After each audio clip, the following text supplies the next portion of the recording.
The Stone Zone on the Red Apple Podcast Network.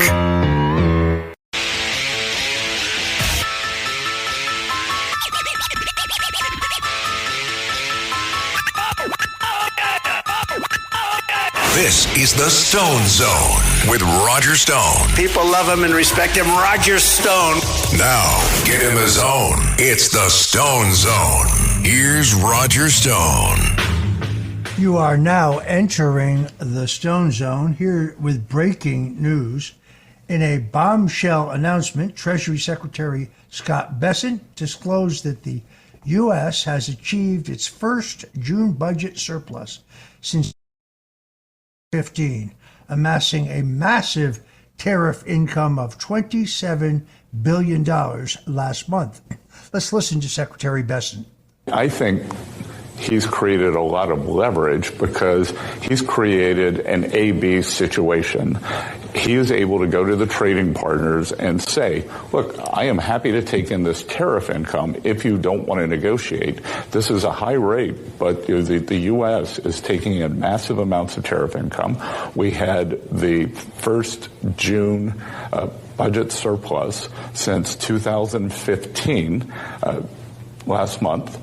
We reported it this month, and so we are taking in substantial income. So President Trump is creating this leverage by saying, if you don't want to negotiate with me, I've sent you a letter with a high rate.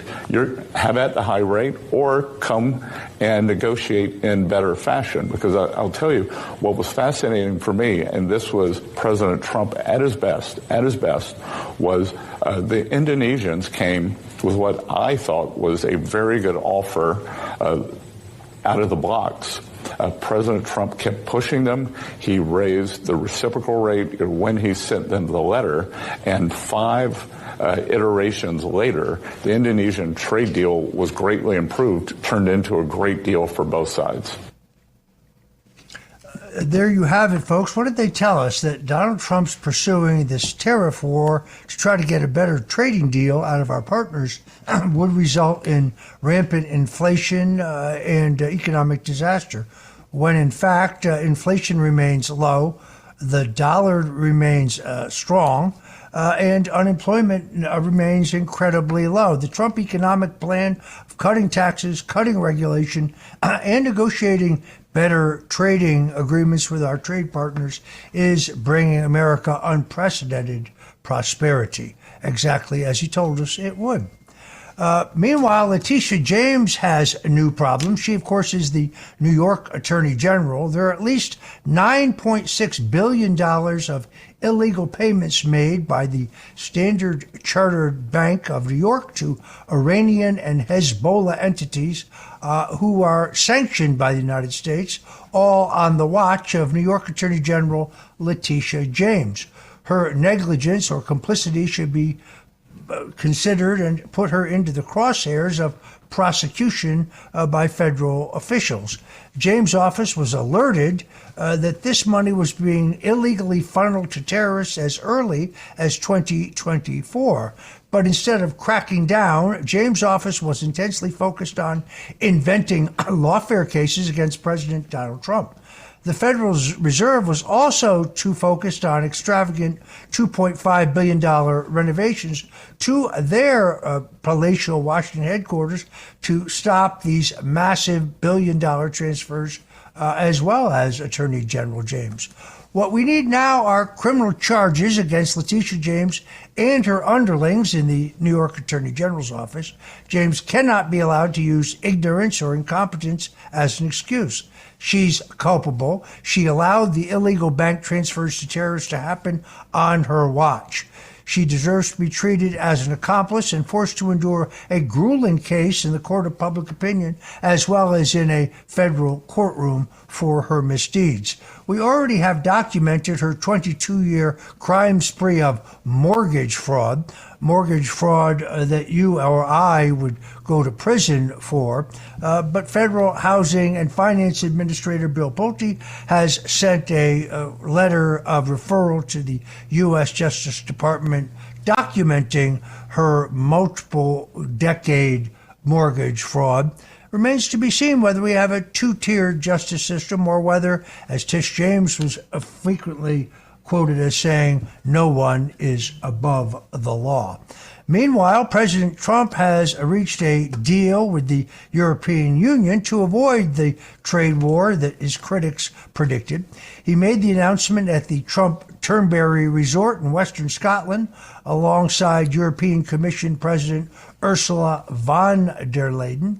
As part of the deal, the United States is going to set a baseline tariff of 15% on European goods, including automobiles. Steel and aluminum tariffs are going to remain at 50%, with the EU buying $750 billion worth of energy products from the United States, with an additional $600 billion being invested into the U.S. by the EU as well. The bottom line is that the European Union flinched. They did not have the courage to stare Trump down on trade.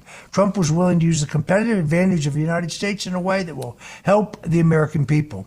The free trade libertarians have egg on their faces. Trump's use of the tariff to improve America's economy is unparalleled. Until 1913, the United States government was completely and totally funded by tariff income. It wasn't until then that we had a federal income tax. President Trump has mused about the possibility of repealing the Federal Income Tax Act and returning to a government completely funded by tariff income. I, for one, would love to see that. Meanwhile, President Trump has called for former Vice President Kamala Harris to be prosecuted over alleged money laundering that happened throughout her campaign. In a Truth Social post, President Trump cited the $11 million reportedly given to Beyonce and another $3 million reportedly given to Oprah as part of the most wasteful and mismanaged presidential campaign in American history. Celebrities like Beyonce, Bono, and Megan Thee Stallion were used to pack arenas during Kamala Harris's rallies in order to create the false impression that she had a grassroots groundswell of support. This gaslighting attempt was not very effective, and when celebrities did not perform, the crowd turned on the events and they backfired badly. The Republican-led House, Senate, and Trump's Justice Department need to look into this matter. Every avenue should be exhausted to prosecute Democrats if they, in fact, broke the law. It's interesting to me, I know Lee Greenwood, the country and Western superstar, who performed at a number of Trump rallies and functions. He was never paid a dime because he never asked for a dime. Yes, the expenses for his this great American troubadour were paid, as would any entertainer. But those who stepped forward for Donald Trump did not require multi-million-dollar fees. Meanwhile, we have learned in a horrifying example of our Orwellian reality that it was recently made absolutely clear that dozens of organ donors had their organs stolen from them before they were dead through the overly bureaucratic and centrally controlled hospital system.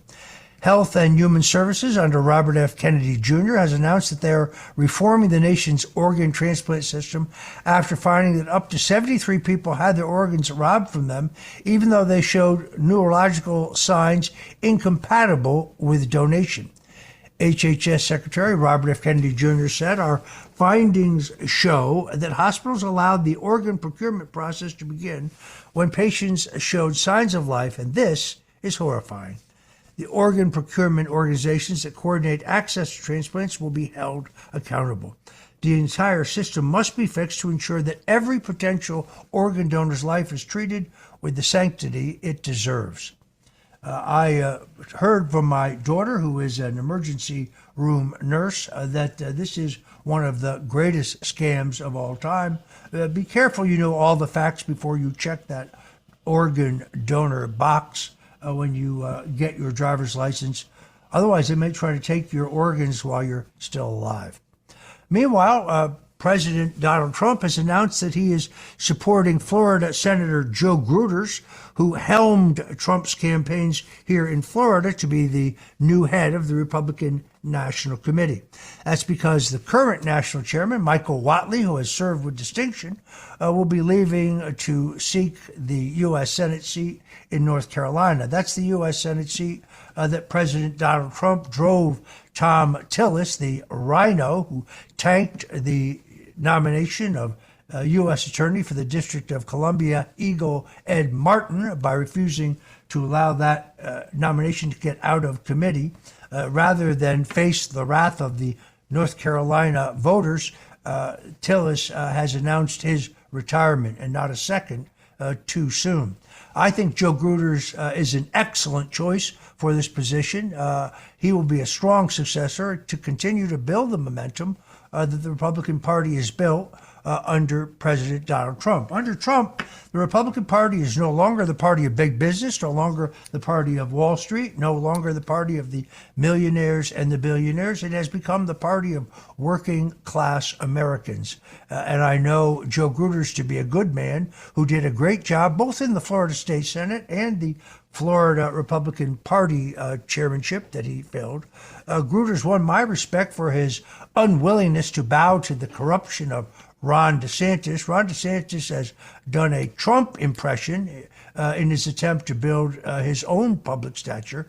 But the recent scandal in which DeSantis and his wife were caught red-handed basically appropriating $10 million in Medicare funds, those are funds that were earmarked for the poor, the elderly, and the disabled, but they diverted them from Medicare and put them into a dark money political account where they used the money to fight for their political causes. Shows how incredibly corrupt DeSantis is. DeSantis has been critical of President Trump's choice of Joe Gruters to head the Republican National Committee. I think this is just vindictiveness by the Florida governor, but I don't think he will have any say in the matter. By tradition, the sitting Republican president gets to name the head of the Republican National chairmanship, and Joe Gruters is an excellent choice. Meanwhile, the FBI and DOJ shut down a massive child porn network on the dark web. They had found that 120,000 people were using a dark website. This came as part of Operation Grayskull and has already resulted in 18 convictions. The FBI director, Kash Patel, is doing an extraordinary job going after the child sex traffickers and those who are engaging in child pornography online. And they've been ably assisted by Attorney General Pam Bondi in this regard. Acting Assistant Attorney General Matthew Gagliotti said these offenders thought that they could act without consequences, but they were wrong. Thanks to the relentless determination of our prosecutors and law enforcement partners, we've exposed these perpetrators, we've eliminated their websites, and we are bringing to justice on behalf of countless victims.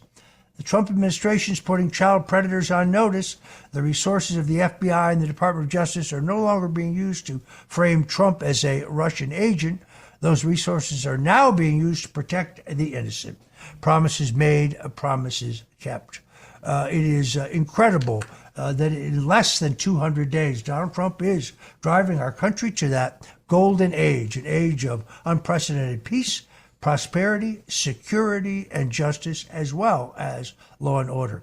You're listening to the Stone Zone here on the Red Apple Audio Network. Whatever you do, don't even think about touching that dial, because we'll be right back with some more bombshell political news. The Stone Zone on the Red Apple Podcast Network. The Stone Zone, entertaining and informative. On the Red Apple Podcast Network. Welcome back in the zone. Director of National Intelligence Tulsi Gabbard has released even more declassified documents, proving definitively that in the final days of the Obama administration, top officials, including Obama himself, plotted to hamper the incoming Trump administration with yet another Russian collusion narrative. These new disclosures explained in detail how Obama was the ringleader of Russiagate and the attempted coup. After Donald Trump's earth-shaking 2016 victory, President Obama directed his deep state apparatchiks to prepare a new report on Russian interference. while legitimate intelligence has showed that it was Putin's aim to use the election to foment chaos, this new biased assessment ordered by Obama would state that Putin interfered in the U.S. elections to help Trump win. The Obama administration leaked this fake news on December of 2016, and Russiagate was born. We've now definitively learned there was no real evidence whatsoever showing that Putin wanted to aid the Trump campaign. Any actions by the Russians were insignificant in President Trump's victory. Their bot farm, their online campaign was minuscule, and its messaging was incoherent. But you can add the name of another deep state official who should be tried for treason, the mustachioed neocon himself, former National Security Advisor John Bolton.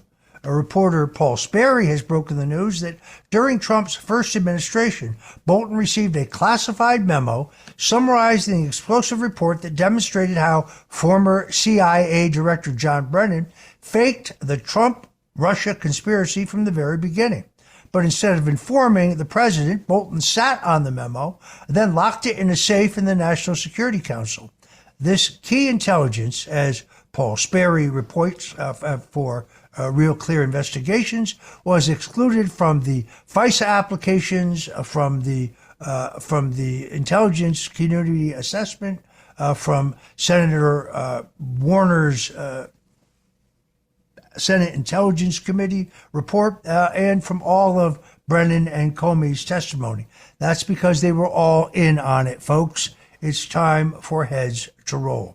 Remember when Amjad Anton Fauci, a senior CIA intelligence officer who has 10 years of service at the CIA and a top sensitive information clearance, was caught on hidden camera by O'Keefe Media bragging about how CIA leaders deliberately withheld intelligence from Trump in order to undermine his agenda and keep him under control.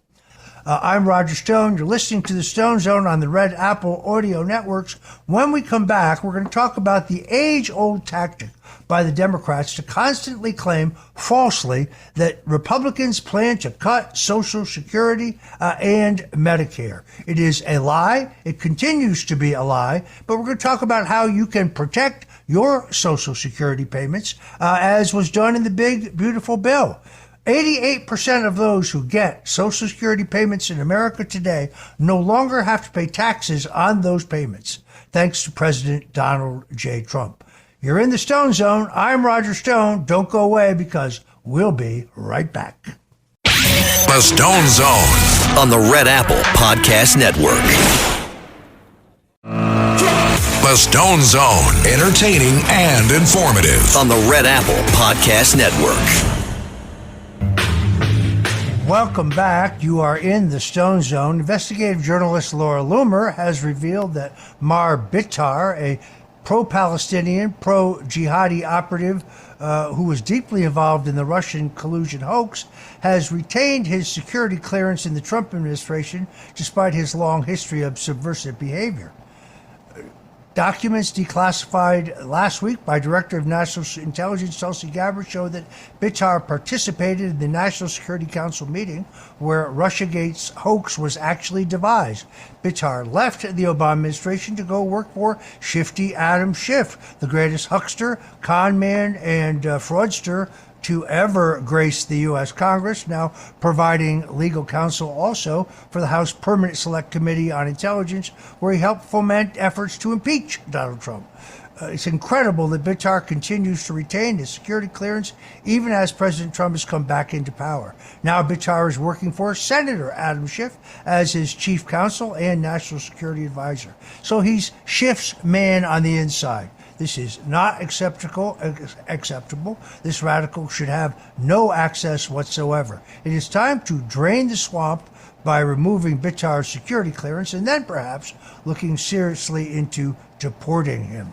All right, joining me now is an old friend, Saul Anuzis, who is the president of 60 Plus, which is the premier American Association of Senior Citizens, founded by the great Jim Martin. Jim Martin, a legend in conservative and Republican circles, one of the pioneers of the early modes of communications that built the conservative movement. My boss at the Public Service Research Council, from whom I learned much. Jim Martin elected the first Republican U.S. Senator from Florida since Reconstruction in the upset victory of Congressman Ed Gurney. He is one of the greatest Americans, Jim Martin, of course, that I have ever known, a man who I owe much, and Saul Anuzis and I go all the way back to Jack Kemp's campaign for president. And now Saul Anuzis is involved with 60plus.org, the premier senior citizen organization fighting to protect our Social Security benefits. Saul, welcome to the Stone Zone. Hi, great to be with you, Roger. Thank you. So in 1960, in a landmark Supreme Court case, the U.S. Supreme Court ruled that Americans have no property rights to their Social Security benefits, and Congress can change or even abolish Social Security benefits at any time. So in other words, seniors who have paid payroll taxes throughout their entire lives could be left holding the bag when it comes their time for retirement. This is not just some hypothetical possibility, because according to the Social Security trustees, the program is not expected to be able to pay full benefits beginning in 2033. So the organization that you are president of, 60 Plus, which you can find, folks, at 60plus.org, has a plan to fight this, also to fight the false claim that Democrats seem to use every 2 or 4 years, that those evil Republicans are planning to cut their Social Security, when President Trump has made it abundantly clear that he opposes any curtailment in the Social Security program. So tell us about what 60 Plus is doing to fight this outrage. Well, I think you're very important to point out that President Trump has come out very strongly in favor of supporting Social Security, not cutting Social Security for eligible seniors, meaning U.S. citizens, not cutting Medicare and Medicaid for eligible people, which is, again, U.S. citizens. And so the 60 Plus Association has been working with members of the House and the Senate and the White House as well to not only protect but preserve and strengthen Social Security by, one, introducing the Social Security Guarantee Act, which is basically designed to guarantee that every person who paid into Social Security would be guaranteed their payments that they have already paid into this fund that, unfortunately, the swamp has been using as a slush fund instead of a trust fund. So, luckily we've got President Trump, who has made very strong statements, has told both the Senate Majority Leader Thune and Speaker Johnson that he will not tolerate any cuts to Social Security. And so we're working together to make sure that we actually codify that into law and pass the Social Security Guarantee Act, which will guarantee that every senior who pays into Social Security, and all of us who have already paid into Social Security, would not lose our benefits if those in Washington, particularly the big spending Democrats, get away with, funding every social program, every DEI program they can come up with that literally costs Americans, children and grandchildren, a liability that they will not be able to pay off for, decades to come. Two important historical footnotes. Until 1967, the Social Security Trust Fund was off limits, could not be used for any purpose other than paying Social Security benefits to those who paid into it. But then, under Lyndon Baines Johnson, it became legal for the Congress to raid the Social Security Trust Fund, and raid it they have. Then in 1971, President Richard Nixon signed a law that adjusted Social Security payments based on the cost of living, or COLAs. Joe Biden tried to take credit for that during the last presidential election, but in fact, the fact that Social Security payments are calibrated to increase with the cost of living, that was done by a Republican president, Richard Milhouse Nixon. This is an important fight with $37 trillion in national debt. The pressure to cut Social Securities is constantly increasing. So the Social Security Guarantee Act, which the folks over at 60 Plus are working very hard to codify into law, would protect Social Security from future cuts. It's important to note that the bill that Saul was telling us about, The Social Security Guarantee Act specifically excludes illegal immigrants from the guarantee. So this law would make sure American seniors get their Social Security so they could eat, buy medicine, and enjoy their retirement. The bill also gives a legal guarantee of Social Security benefits in the face of this mounting national debt and program facing bankruptcy. Sal, you and I both know that due to the outrageous federal spending that we have experienced under, sadly, both Republicans and Democrats, that we're running a multi-trillion-dollar debt. I'm curious to know your opinion of the efforts of Elon Musk and Doge to identify not millions and not billions, but literally trillions of dollars in waste, fraud, and corruption in public spending. Yeah, and I think that the really key point you're making here is that it's waste, fraud, and abuse in federal spending. We're not talking about cutting programs. We're not talking about getting rid of actual aid that is out there for those who need it. I think the biggest difference is Republicans want to help those who can't help themselves rather than trying to develop a political constituency that will vote for them. And we're seeing that over and over again, and unfortunately in a bipartisan manner many times, where liberal Republicans are joining Democrats in coming up with programs to basically, buy Peter's vote by paying them, and it's a horrible situation we're in. And so I think that, what Doge is trying to do right now, for instance, in Medicaid, Medicare, they have found billions of dollars of fraud, while the program to pay eligible Medicare recipients has gone up by 6%. So when the Democrats use these scare tactics and say Republicans are cutting Social Security, cutting Medicare, cutting Medicaid, they're just lying. And they're willing to lie to the American people. And that's what's scary in this political process. There are no longer limits to what people are willing to say to get elected. And I think, for the good of America, it's shows like this. It's people who are willing to have the honest conversation, look into the facts, get the background, understand the history, and realize that it's been conservative Republicans for a long time who've been fighting this battle to make sure that seniors are protected, that people who built this great country, the greatest generation, is protected. It's, and our children and grandchildren are going to have a better America to live for. And in order to do that, we're going to have to make some cuts. We're going to have to stop paying for everything and anything under the sun. And when you take a look at potentially 20 to 25 million illegal immigrants who have been brought in for political purposes to increase congressional districts in Democratic states, to help liberal Democratic congressmen get elected in swing seat areas. This is such a blatant political move, and we, the taxpayer, we, the American taxpayer, are paying for this blatant political move by the liberal Democrats. And I think as the American people find out more and more about this, as President Trump takes these people on with no apprehension, going right at them straight up and talking about the facts that matter, I think that people in the next election are going to be voting very differently, and we're not going to see these close elections like we've seen these last time if Americans get out and vote. What I really like about the Social Security Guarantee Act, which has been introduced in previous Congresses, is that it provides seniors with an ironclad right to their full benefits. The bill actually requires the Secretary of the Treasury to issue a benefit guarantee certificate to each person who's entitled to their benefits. From 1988 to 2010, the old age and survivors part of Social Security ran big surpluses. More money was collected in payroll taxes each year than was being paid out in benefits. These surpluses were then used to fund general operations of the federal government. In effect, the federal government was living high off the hog on the Social Security retirement money of people who had paid into the fund. In turn, the U.S. Treasury gave Old Age and Survivor Trust Fund special interest non-negotiable bonds. They are not the same kind of bonds held by banks or foreign governments or the public.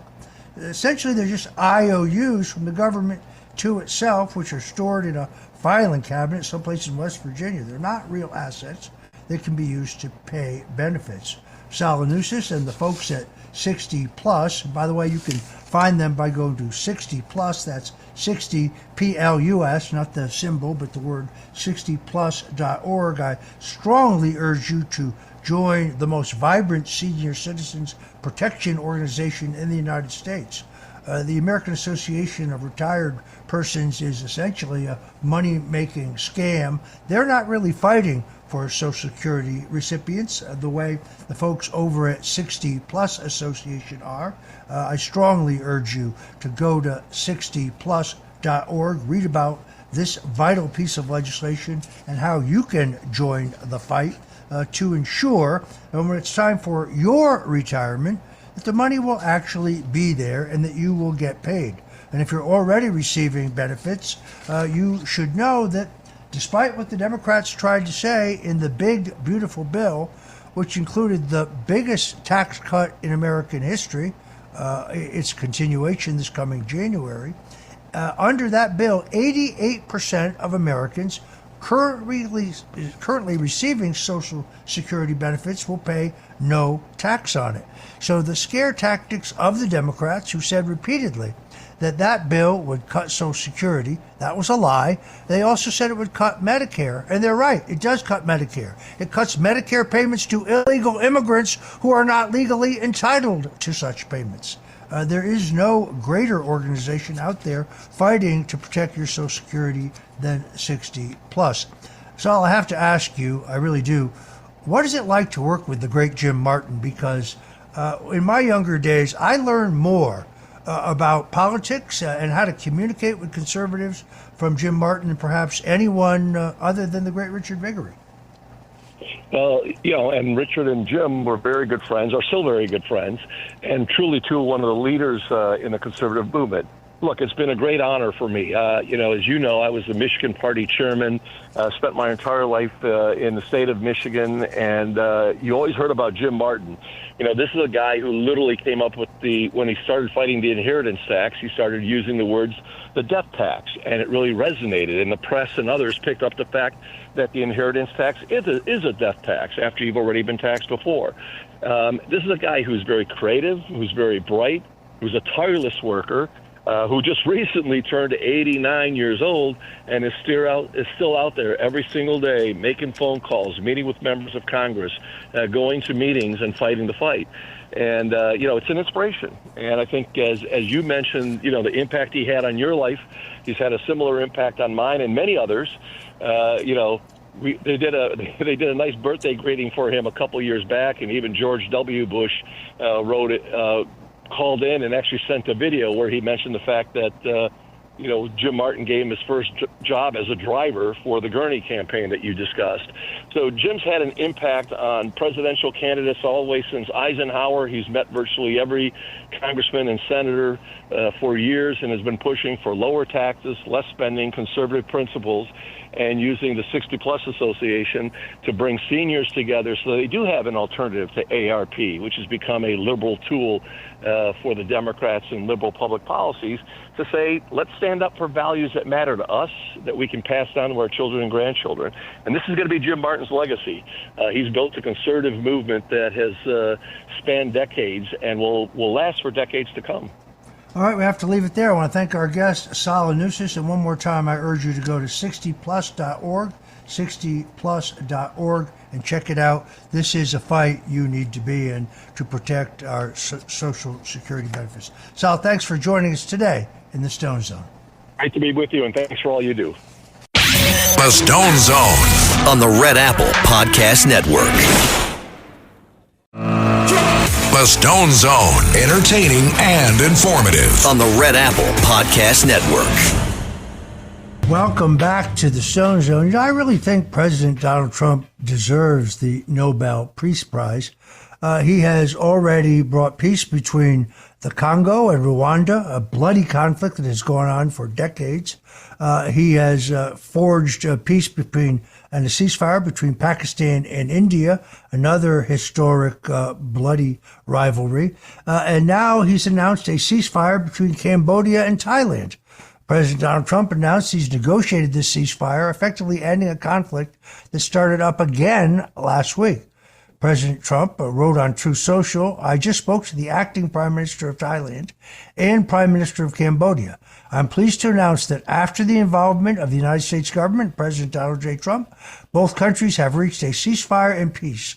I have now ended many wars in just 6 months, and I'm proud to be the president of peace. The president works every day to end the conflict between Russia and Ukraine, to end the conflict between Iran and Israel. Recently made the very difficult decision to launch a surgical strike to go into Iran and destroy their nuclear weapons development program. But unlike his predecessors, George H.W. Bush and George W. Bush, no endless foreign war, no boots on the ground, no long-term commitments. Not a single American service member lost their lives in this surgical strike by President Donald Trump. Some people second-guessed him before he made that tough decision. But once he made it, it was absolutely clear this president will use American power, will project American power when he has to, when it is necessary, but he is the candidate of peace. He's now can go back to working on trade deals that will make the peace sustainable. Recently, President Trump was nominated for the Nobel Peace Prize by the chairman of the Tunica Biloxi Indian tribe of Louisiana. The chairman of that tribe, Marshall Perit, found out that the rules of the Nobel Peace Prize Committee in Norway actually hold that any sovereign nation may make a nomination. Well, under U.S. law, a federally recognized Native American or Indian tribe is viewed as a sovereign nation, and therefore the Tunica Biloxi tribe of Louisiana made a nomination, sent a robust letter to the Nobel Peace Prize Committee urging them to designate President Donald Trump. Barack Obama had no accomplishments in the foreign policy realm other than dropping more bombs than any president in U.S. history, yet they gave him the Nobel Peace Prize. I have no illusions that this left-wing elitist Nobel Peace Prize Committee is going to recognize the obvious, and that is that Donald Trump was elected as a peacemaker. It is the greatest title that history can bestow. And despite the fact that he is not yet, even though he's only been in office for less than 200 days, he has not yet resolved the conflicts between Russia and Ukraine. I have every confidence that he will do so. He's already earned the Peace Prize. It's just that these liberal elites won't give it to him. But the American people know, they most definitely know. When you see these stories about polls that show that his approval rating is tanking, folks, those are psyops. That's a scam. The same people who told us about Russian collusion, the same people who told us that Hunter Biden's laptop was Russian disinformation. Donald Trump is on his way to forging that golden age we've talked about so much here in the Stone Zone. Thank you for joining us today in the Stone Zone. Until tomorrow, God bless you and Godspeed. Thanks for listening to the Stone Zone with Roger Stone. You can hear the Stone Zone with Roger Stone weeknights at 8 on 77 WABC. If you like the podcast, share it with your friends and listen anytime at WABCRadio.com and download the WABC Radio app. Hit that subscribe button on all major podcast platforms. Plus, follow WABC on social on Instagram, TikTok, Facebook, and X. See you next time for a new episode, so you never have to wonder. What the heck is going on here?